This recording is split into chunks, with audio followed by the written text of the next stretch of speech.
Une augmentation de 10 à 15% de la fréquentation des campings, plus 4,5% pour l'hôtellerie malgré un mois de juillet à la baisse, et une hausse sur les 2 mois pour les chambres d'hôtes.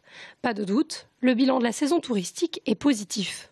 Pour la première fois, la Touraine s'est présentée dans les couloirs du métro au mois de mai dernier, avec une campagne qui ciblait les Parisiens et les habitants de l'Île-de-France, alors qu'auparavant, on faisait de la publicité plutôt régionale. Et donc, il y a eu un apport de clientèle, sans doute, grâce à cette action de promotion. Quelques changements sont à noter toutefois sur la nationalité de la clientèle. Moins de Japonais, moins de Russes et d'Allemands, plus d'Espagnols, de Brésiliens et d'Australiens. Globalement, moins d'étrangers et plus de Français. L'effet crise, c'est-à-dire on veut dépenser un petit peu moins, on reste à l'intérieur de la France.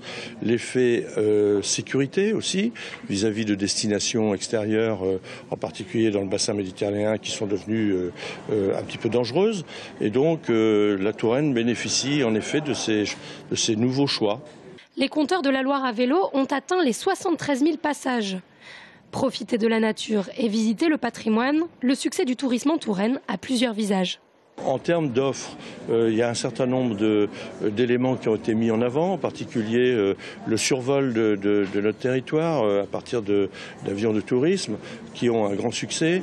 On a aussi tout ce qui tourne autour du tourisme vert, c'est habituel, et de l'œnotourisme. Et puis le tourisme culturel, plus de 18% dans les musées de Tours. On peut espérer évidemment un grand succès avec l'ouverture du CCCOD qui touchera une clientèle touristique de qualité. Avec l'été indien qui s'annonce, les Français pourraient encore profiter de quelques week-ends pour s'évader en Touraine.